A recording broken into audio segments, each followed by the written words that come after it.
Assalamualaikum warahmatullahi wabarakatuh. Perkenalkan teman-teman semua, kami dari kelompok 1 ingin mempresentasikan kepada kalian tentang kunjungan spesial kita ke Museum Nasional. Sebelum itu, kita izinkan perkenalan diri dulu, mulai dari sebelah kiri. Perkenalkan, nama saya Saifullah. Nama saya Salsabila. Nama saya Siti Salwa. Nama saya Dimas Panji Umair. Nama saya Kayla Putri Amadati Syafri. Nama saya Rena Deria Saragi. Nama saya Alexa Nurlinsana. Nama saya Bunga Sabrina. Nama saya Nurma Samsia. Nama saya Hadira Nara. Nama saya Nama saya Punya Ria. Yuk teman-teman, kalau kalian penasaran, simak konten kita menjelajahi Museum Nasional. Awal mula berdirinya Museum Nasional yaitu adalah pada tahun 1778 pada zaman Bataviasch Genootschap. Museum Nasional bermula dari berdirinya Bataviasch Genootschap van Kunsten en Wetenschappen, yaitu Perhimpunan Batavia untuk Seni dan Ilmu Pengetahuan pada 24 April 1778. Ini adalah lembaga ilmiah yang didirikan oleh sekelompok cendekiawan Belanda di Batavia, sekarang Jakarta. Salah satunya adalah J.C.M. Redemarcher. Tujuannya adalah untuk memajukan penelitian dalam bidang seni, budaya, sejarah, dan ilmu pengetahuan di Hindia Belanda.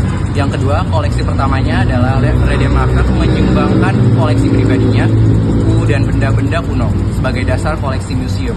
Yang ketiga, gedung baru pada tahun 1862. Karena koleksi yang semakin banyak, akhirnya dibangunlah gedung baru yang khusus untuk menyimpan koleksi tersebut, yaitu di Jalan Medan Merdeka Barat yang kita kenal sampai sekarang. Gedung ini mulai dipakai pada tahun 1868. Bangunan ini kemudian dikenal sebagai Gedung Gajah karena ada patung gajah perunggu pemberian Raja Thailand di halamannya. Yang keempat yaitu adalah masa kemerdekaan. Setelah Indonesia merdeka, museum ini diambil alih oleh Republik Indonesia. Pada tahun 1950, namanya berubah menjadi Museum Pusat. Yang kelima adalah nama Museum Nasional pada tahun 1962. Baru pada tahun 1962, museum ini resmi diberi nama Museum Nasional Indonesia dan menjadi salah satu museum terbesar dan tertua di Asia Tenggara. Baik teman-teman, kenapa sih kita harus berkunjung ke Museum Nasional? Yang pertama itu karena penuh sejarah dan juga budaya. Museum ini menyimpan ribuan koleksi dari berbagai zaman, mulai dari zaman prasejarah, kerajaan Nusantara, sampai masa kolonial. Jadi kita bisa belajar tentang akar sejarah Indonesia secara langsung. Yang kedua, ada koleksinya super lengkap, mulai dari arca-arca kuno, keramik dari berbagai negara, tekstil tradisional, senjata, dan perhiasan antik. Pokoknya koleksinya tuh keren dan variatif banget. Yang ketiga, tentu gedungnya sangat bersejarah. Bangunan utamanya sendiri udah dibangun dari zaman kolonial loh. Yang keempat, tempat edukatif dan tapi seru. Cocok buat pelajar, mahasiswa, atau siapapun yang ingin menambah wawasan baru. Yang kelima adalah lokasinya strategis. Lokasinya terletak di Jakarta Pusat, gampang dijangkau oleh transportasi umum. Dan yang keenam adalah spot Instagramable. Buat kalian yang suka foto-foto ataupun aktif di sosial media, Museum Nasional cocok banget nih buat nambah-nambah koleksi foto dan dipajang di sosial media kalian.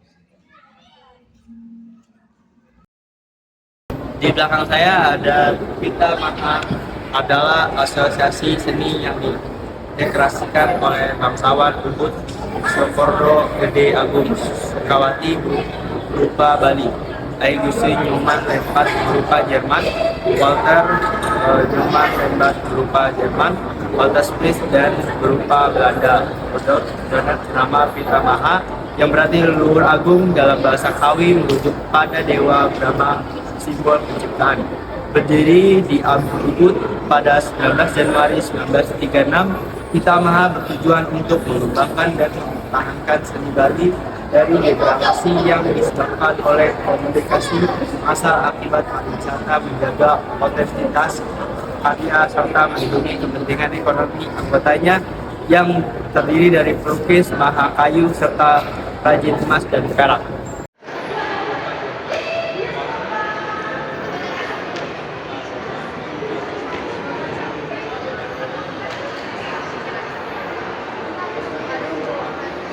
Lukisan wajah suku bangsa.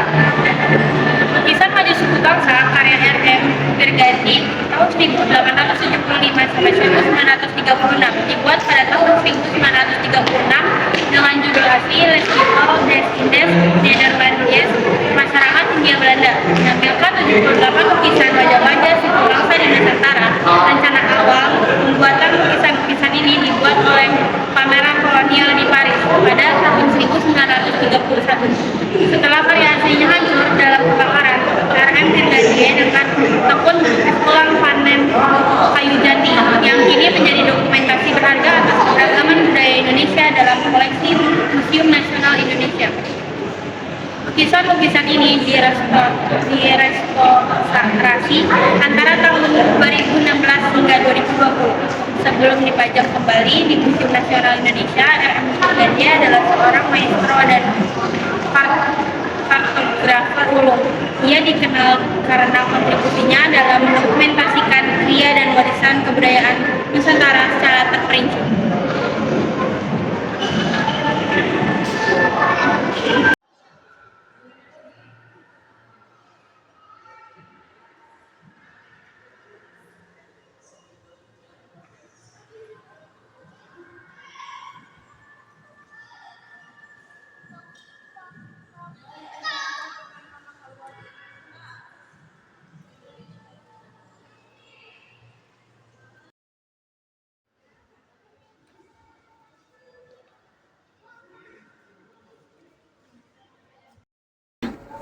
Jadi di belakang saya ini ada kakang bawa gajah purba. Gajah purba yang menghuni Pulau Jawa mencerminkan fauna awal yang berkembang di era prasejarah.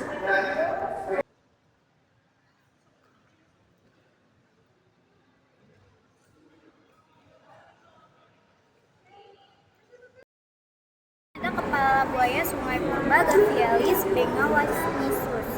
Gavialis atau buaya pemakan ikan purba, bentuk moncongnya yang panjang dan gigi yang tajam sangat efektif dalam menangkap ikan. Perannya sebagai predator sungai sangat signifikan dalam menjaga keseimbangan ekosistem Sungai Purba pada masa dulu.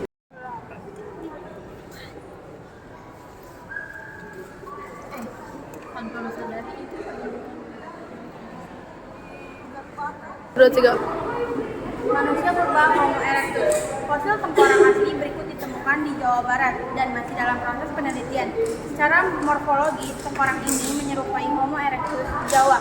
Lihat tengkorak Trinil yang berasal dari sekitar 600.000 sampai 800.000 tahun yang lalu. Tengkorak FZL1 dan FZL2 memiliki foramen occipital yang masih utuh, sebuah karakter yang langka dan cukup menarik untuk mempelajari postur tubuh manusia.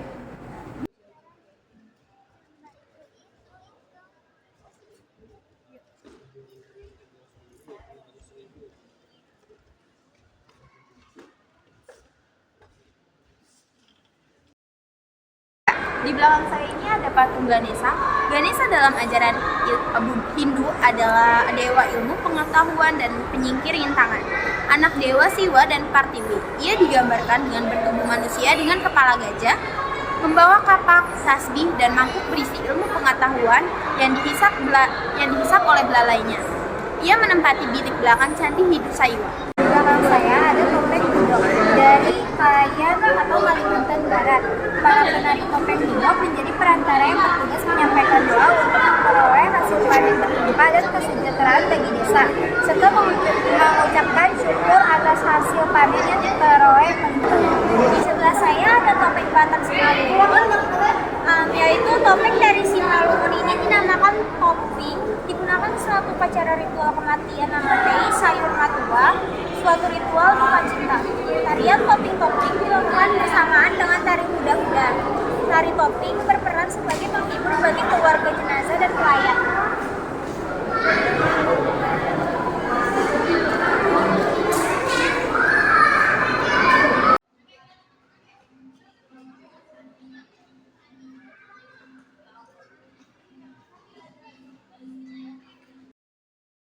Jawa Timur, abad ke-14 sampai 15 Masehi. Dewa ilmu pengetahuan, kebijaksanaan, dan penyingkir segala rintangan dalam agama Hindu. Nama lainnya adalah Ganapati Wighneswara. Pada candi Sajiwa, ini ditempatkan di relung Utara.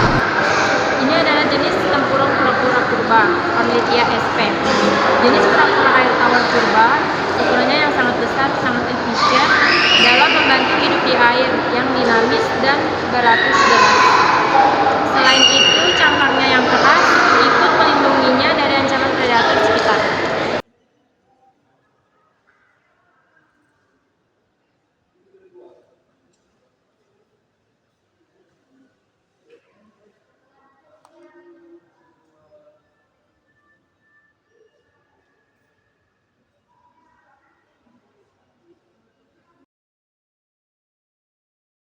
Berdiri Jawa Timur abad ke-13 sampai ke-14 Masehi. Dewa tertinggi dalam agama Hindu yang diyakini sebagai dewa pelabur dan pencipta kembali alam semesta dan isinya. Tanda Siwa terlihat dari hiasan tengkorak bulan sabit di rambutnya, ukawita ular, samara, dan aksamara. Topeng julukan merupakan simbol dewa dewi yang menghiasi bagian puncak sesajen kebukan. Sesajen agogan digunakan dalam rangkaian nusantara yang lain, dan rakyatnya. Ini sebagai hiasan sesajen saat upacara daur hidup kasta Brahmana dan Ksatria. Selanjutnya ada topeng Bondes. Topeng Bondes ini juga disebut bondesan, ditandai dengan kondisi misalnya di Taman Suwanda. Topeng ini lazim dipakai untuk menampilkan tokoh-tokoh lucu.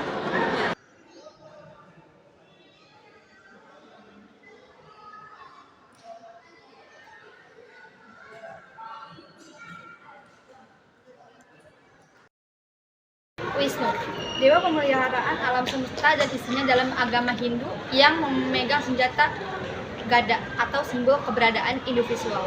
Cakra melambangkan pikiran yang baik, sangka simbol kreativitas, dan Padma simbol kebebasan, melambangkan kekuatan yang memunculkan alam semesta. Dewa Wisnu kerap digambarkan mengendarai burung Garuda, berdiri Jawa Timur abad ke-14 sampai 15 Masehi. Nama lainnya ada Mahisa Mardini berbentakan berdelapan. Runtuhan Candi Singsosari, Malang, Jawa Timur, abad ke-13 Masehi. Sakti Dewa Siwa dalam aspek keluarga, sosok kerbau sering ditampilkan bersama Durga. Kerbau tersebut menggambarkan asura raksasa jahat yang berhasil dikalahkan oleh Durga dengan senjata yang diberikan oleh para dewa. Mahakala mempresentasikan Dewa Siwa sebagai penguasa waktu dan kematian. Kedua tangannya memegang senjata gada dan belati, mempunyai kekuatan yang bersifat mengadakan, melangsungkan, dan sekaligus membinasakan. Dia menempati relung sebelah kiri di gerbang utama kuil Hindu. Prana Paramita. Dewi Prana Paramita melambangkan pengetahuan dan kebijaksanaan tinggi dalam Buddha Mahayana. Duduk di atas Padma dengan sikap Vajrapariyaka. Posisi tangan melambangkan ajaran kebenaran. Prana Paramita Sutra yang ditopang Padma berada di sisi kiri arca. Kemudian terhadapnya bertujuan Topeng Singakarya Selem. Tokoh Singakarya Selem dan pakaian hitam merupakan simbol Buddhisme yang menyatu dengan agama Hindu Bali. Seperti halnya tokoh Singakarya berwajah putih.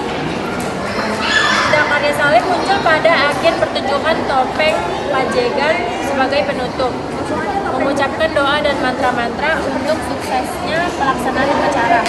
Topeng Singakarya disajikan bersama dengan berlangsungnya upacara dipimpin oleh Jromangku Pedanda atau pendeta dan Sri Empu. ini adalah bagian dari tempurung kura-kura purba Megaloceles sp. Kura-kura raksasa yang menjadi salah satu hewan pertama yang bermigrasi dan menghuni Pulau Jawa. Homo erectus adalah teman alam bumi hidup di Pulau Jawa. Sekitar 1,8 juta tahun yang lalu, mereka memiliki karakteristik fisik yang berbeda dengan manusia modern. Homo spesies sedikit kemudian mereka juga telah benar-benar beradaptasi dengan dunia. Nah, di sini ada kerangka Homo erectus dan kerangka Homo spesies. Di sini ada orangnya, dan di sini ada penjelasannya tentang suara, gila, kamu, ada tulang. Nah, di sini saya mau kasih tahu nih. Jadi, Museum Nasional itu terdiri dari 3 lantai utama dan 1 lantai di bawah tanah. Yuk ikutin penjelasan saya terkait detailing dari setiap lantainya. Jadi, untuk lantai 1 atau lantai dasar itu secara garis besar menampilkan berbagai macam prasasti peninggalan dari zaman Hindu-Buddha yang ada di Indonesia. Tak hanya itu, di lantai ini juga menampilkan sejarah ditemukannya kerangka manusia purba seperti Pithecanthropus erectus, beserta kerangka tulang hewan purba seperti kura-kura raksasa, gading hewan, dan lain-lain. Nah, untuk selebihnya bisa dilihat nih di cuplikan-cuplikan berikutnya. Nah, untuk cuplikan ini adalah bentuk dari peta ataupun persebaran dari temuan fosil-fosil manusia purba. Seperti yang kita bisa lihat di video, ternyata banyak nih penemuan manusia purba yang ditemukan di tanah Indonesia dibanding dengan negara-negara lain. Jadi bisa kita simpulkan bahwasanya Indonesia merupakan sentral dari penemuan fosil-fosil manusia purba yang ada di seluruh dunia.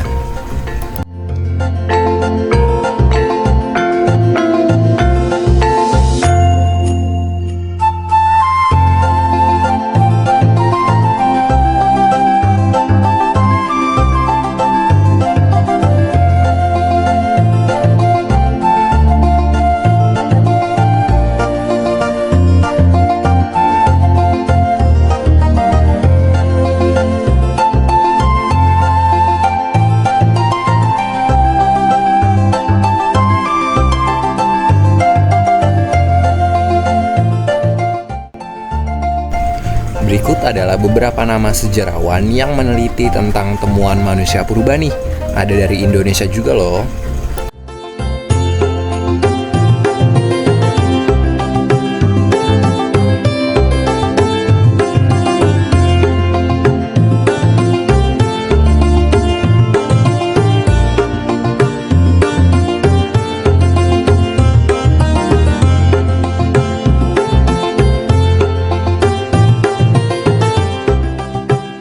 Berikut adalah beberapa pameran-pameran dari temuan kerangka fosil manusia purba. Kalau di video ini ada temuan dari kerangka otak manusia purba nih, dan juga ada temuan dari femur trinil ataupun tulang paha atas. Tak hanya itu aja, di dalam Museum Nasional ternyata juga ada toko souvenir loh yang ada di lantai 1. Cocok nih buat kalian-kalian yang suka menyempatkan sesi belanja sejenak pasca menyusuri Museum Nasional yang luas banget.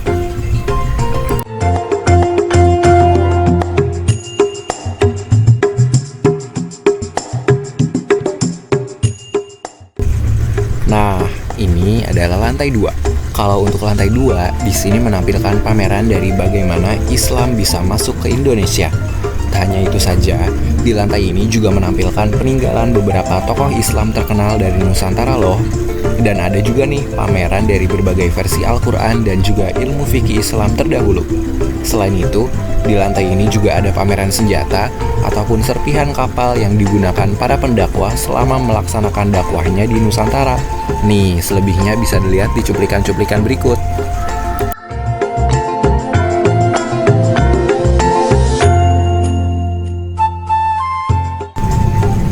Berikut adalah beberapa pameran dari sorban ataupun penutup kepala yang digunakan oleh kaum-kaum Islam yang ada di Nusantara pada zaman dahulu. Dan ada juga loh alat-alat musik peninggalan dari zaman Islam terdahulu.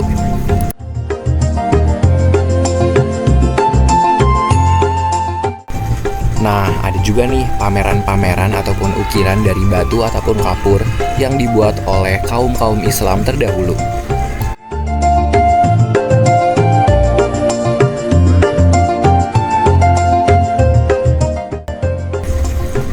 Berikut adalah bentuk grafis dari hewan suci yang disebutkan di dalam Al-Quran, yaitu buruk.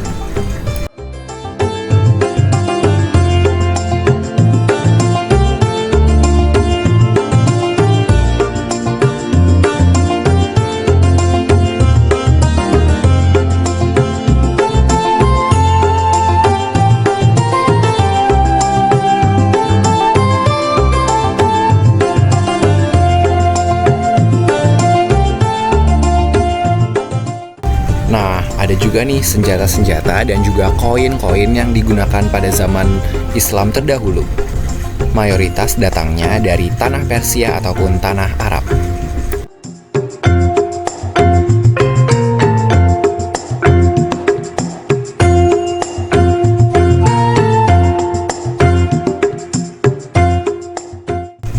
Nah, berikut adalah beberapa peninggalan mozaik ataupun kaligrafi dari kependudukan Islam di tanah Nusantara terdahulu.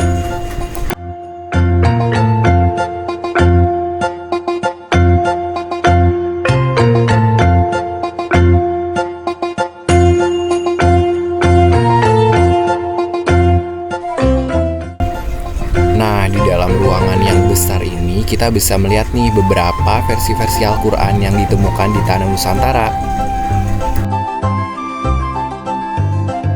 Ternyata ada banyak loh versi-versi Al-Qurannya, mulai dari yang berukuran kecil seperti yang di video sampai dengan yang sangat besar. Wah, ternyata banyak ya versi-versi Al-Quran di zaman terdahulu.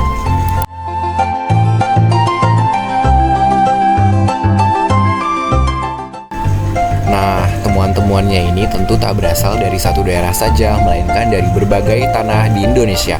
Contohnya di sini nih, ada yang berasal dari Lombok loh.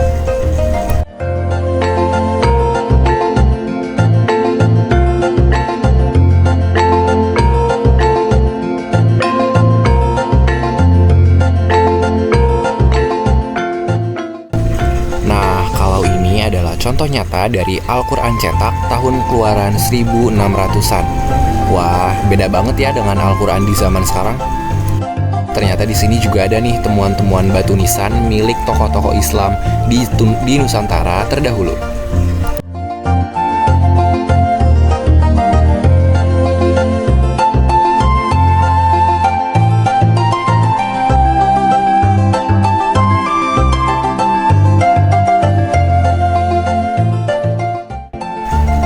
Berikut adalah contoh dari fragmen kapal pedagang Islam yang terdampar di Tanah Padang.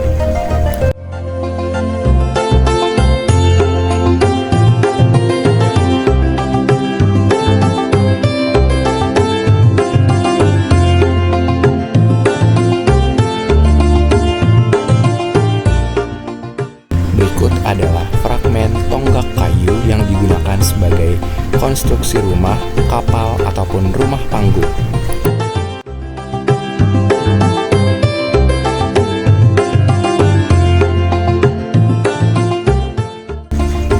Berikut adalah beberapa peninggalan alat-alat medis yang dibawa oleh pedagang Islam dari Arab.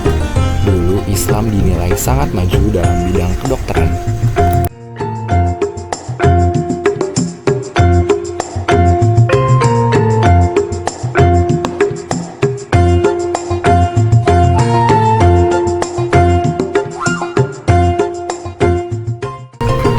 Beralih ke lantai selanjutnya, yaitu adalah lantai 3. Menurut saya lantai ini paling bagus karena menceritakan perjuangan rakyat Indonesia untuk merebut kemerdekaan dari para penjajah.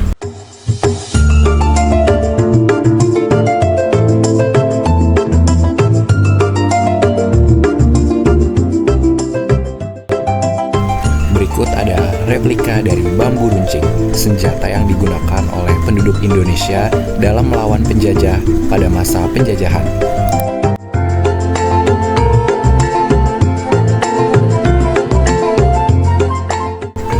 Berikut adalah bentuk perlawanan masyarakat Indonesia terhadap penjajah dalam bentuk infografis seperti poster.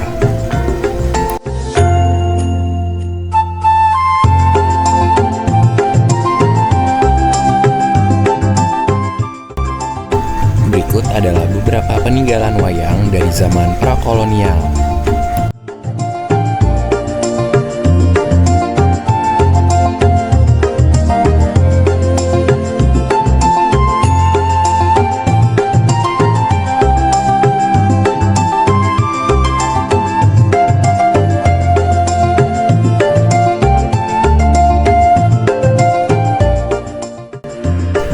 Berikut adalah laporan pemerintah atas penggunaan uang NICA.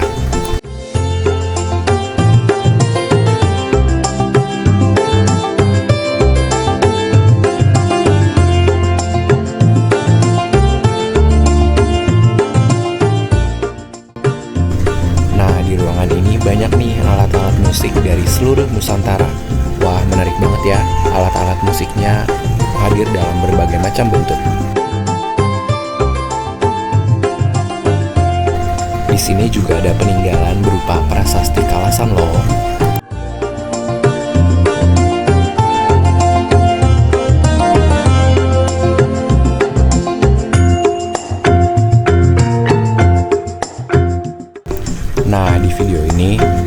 nih timeline lengkap ataupun secara rinci dari bagaimana sih Indonesia bisa dijajah mulai dari awal sampai dengan masa kemerdekaan.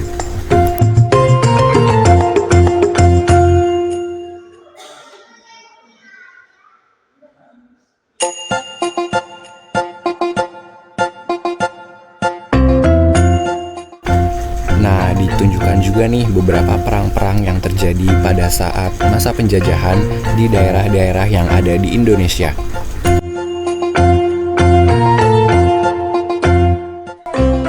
Ada juga nih beberapa perang yang terjadi dalam rangka melawan para penjajah, utamanya penjajah Belanda.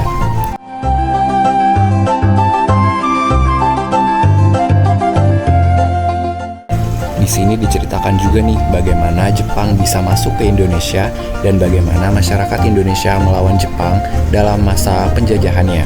Dan ditunjukkan juga bagaimana Jepang menyerah pada saat kalah dari Perang Dunia Kedua.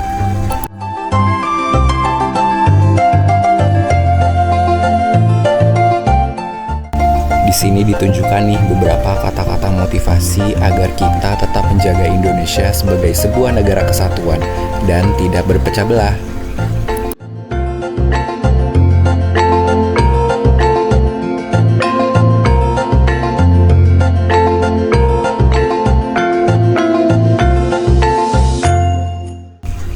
Di sini juga ada loh koleksi-koleksi uang yang digunakan pada zaman penjajahan dan juga pasca zaman penjajahan.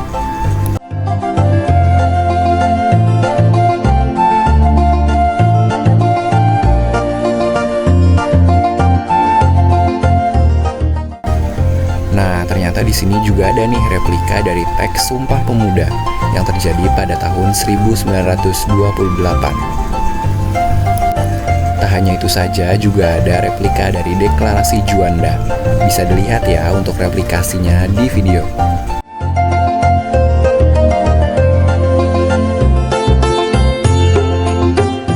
Nah, di lorong terakhir lantai 3 ditunjukkan nih beberapa poster-poster yang dibuat oleh penjajah Jepang untuk menekan kekuasaan Indonesia.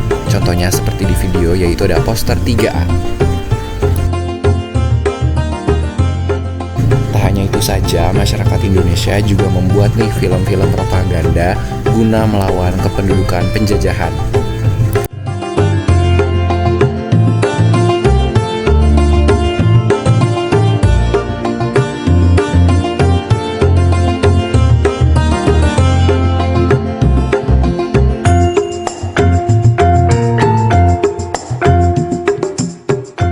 Di sini juga ditunjukkan nih koleksi tulisan terkenal buatan Raden Saleh, yaitu adalah Penangkapan Diponegoro. Ditunjukkan juga dua versinya, yaitu yang dibuat oleh Raden Saleh dan juga dibuat oleh Belanda.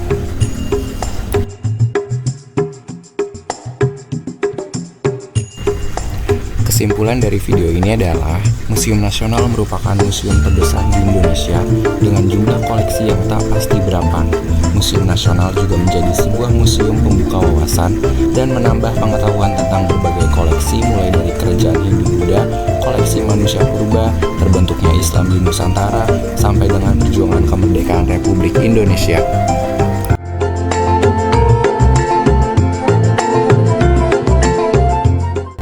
Saya harap museum ini bisa menambah berbagai macam koleksi terbarunya dan juga bisa membuka wawasan lebih banyak orang.